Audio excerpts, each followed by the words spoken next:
Ready.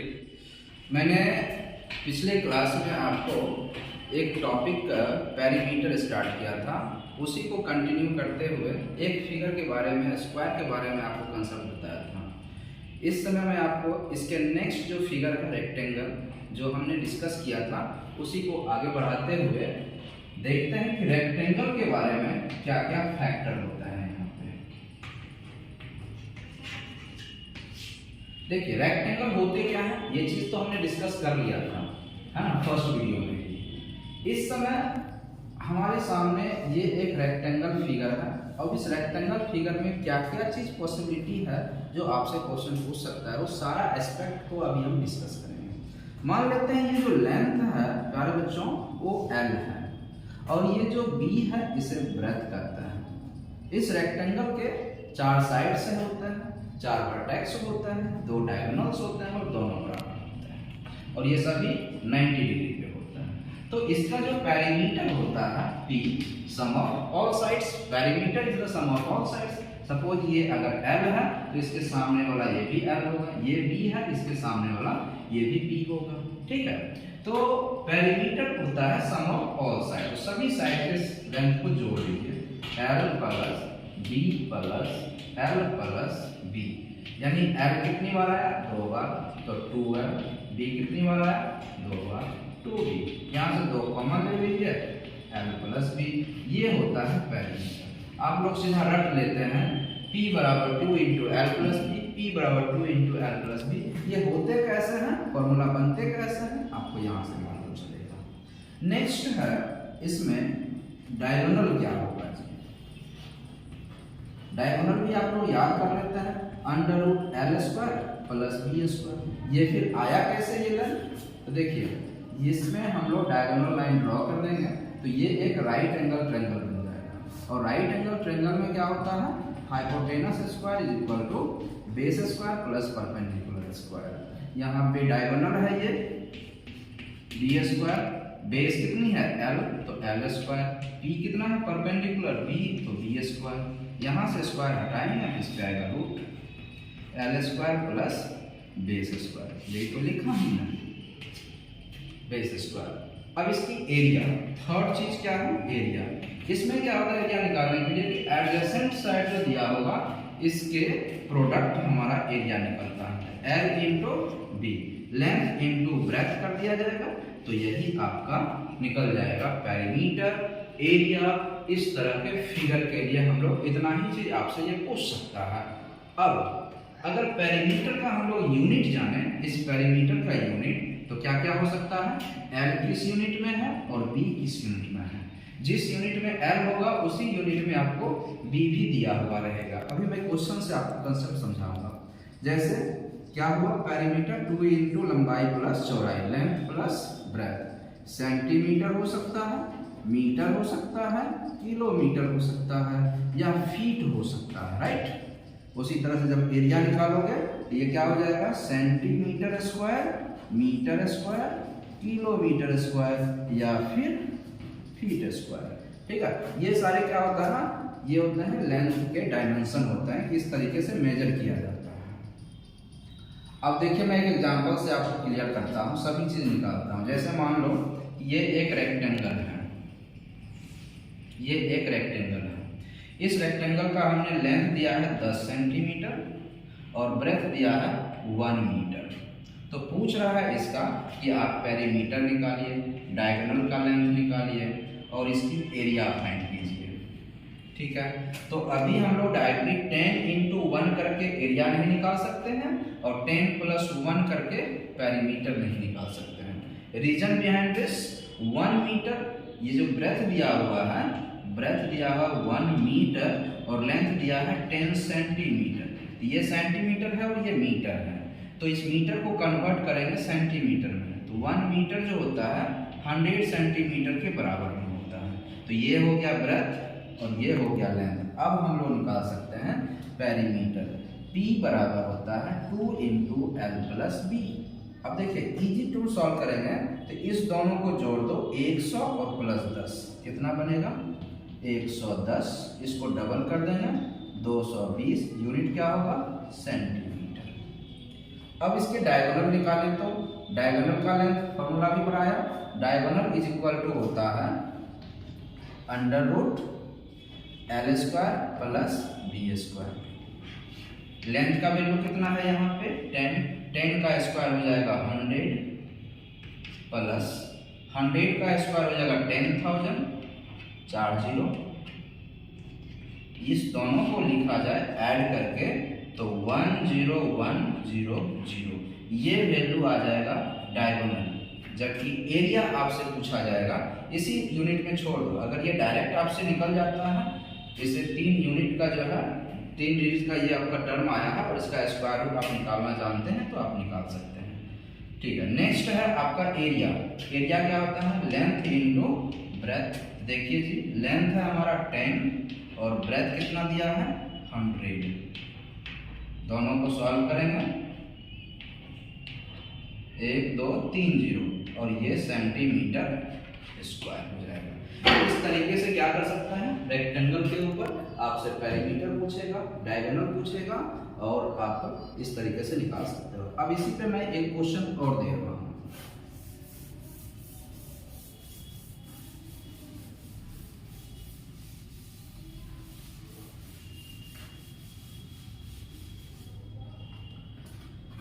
इस rectangle के लिए मैंने ओपन कर दिया, ये पॉइंट ए है और ये पॉइंट बी है।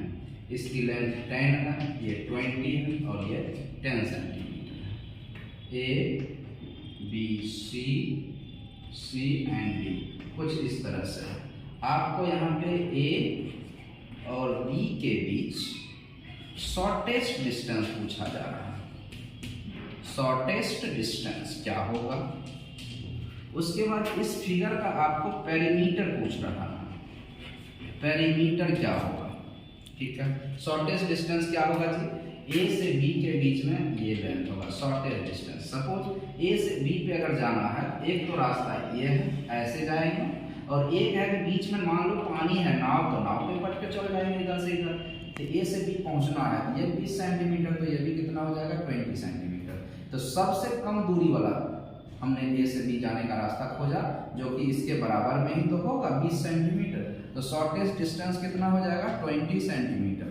जबकि पेरीमीटर अगर निकालना होगा तो सम ऑफ ऑल साइड्स। तो देखो हमने ए से बी तक जाने का एक यही रास्ता है, यहां से लेकर के यहां तक 10 20 और फिर ये 10।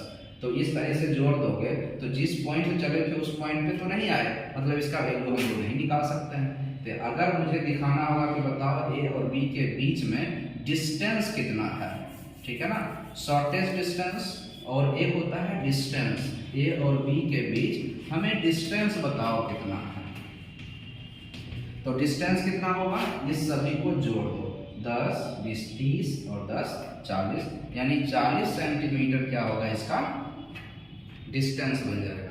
जो कि शॉर्टेस्ट डिस्टेंस का अनदर नाम आपसे पूछ सकता था कि डिस्प्लेसमेंट बताओ कितना है। तो शॉर्टेस्ट डिस्टेंस को हम लोग डिस्प्लेसमेंट बोलते हैं और जो लॉन्गेस्ट पास होता है, लॉन्गेस्ट पाथ, इसको हम लोग डिस्टेंस कहते हैं। तो आपको डिस्टेंस और डिस्प्लेसमेंट में भी पूछ सकता था।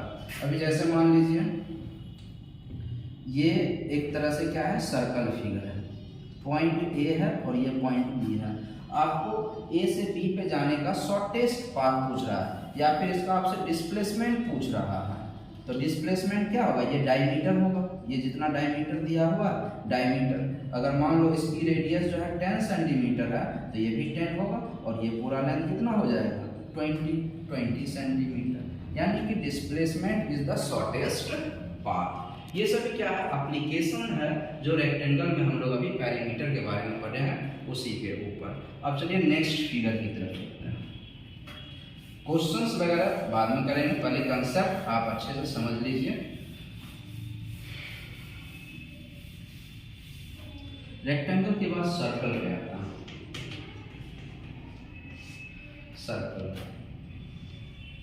एक्चुअली ये सर्कल का फॉर्मेशन कैसे हुआ है, तो एक सेंटर है, इस सेंटर से एक फिक्स डिस्टेंस पे क्या करते हैं कई सारे पॉइंट रखा जाता है इस तरीके से।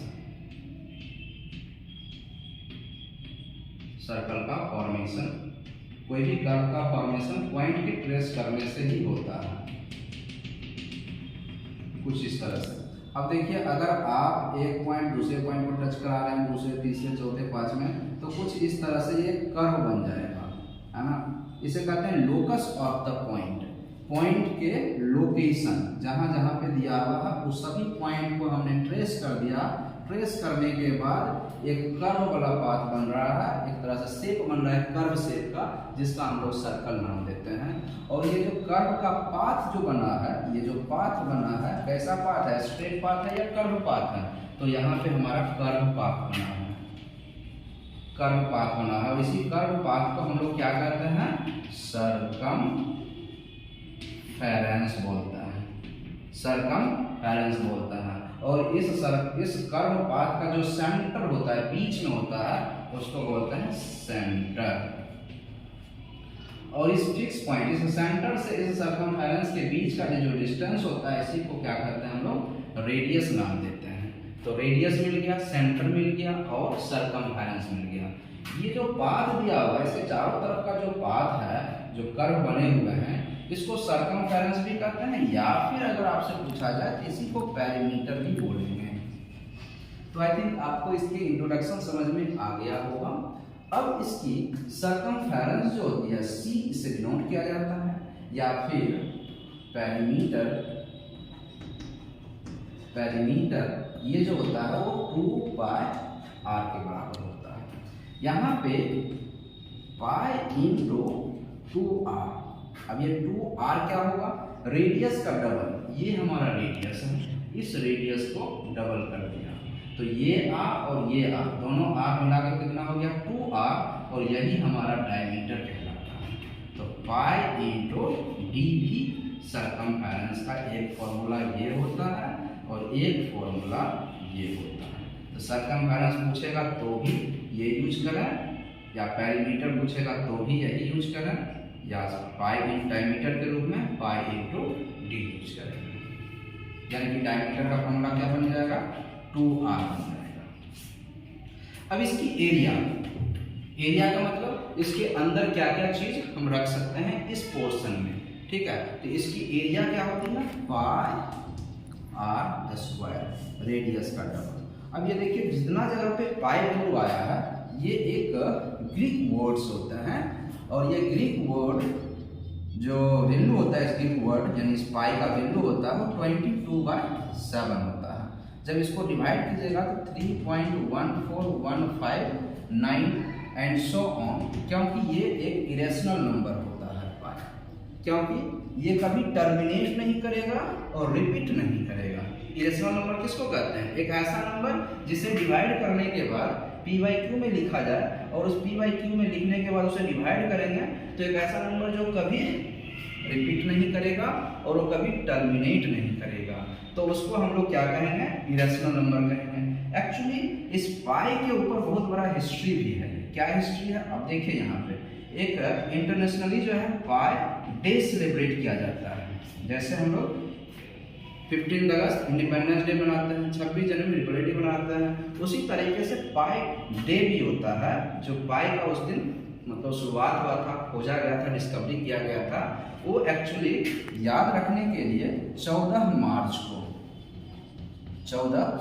को देखिए याद कैसे करेंगे, 3.14 जनवरी, 1 फरवरी 2 और मार्च में तीसरा महीना शुरू होता है।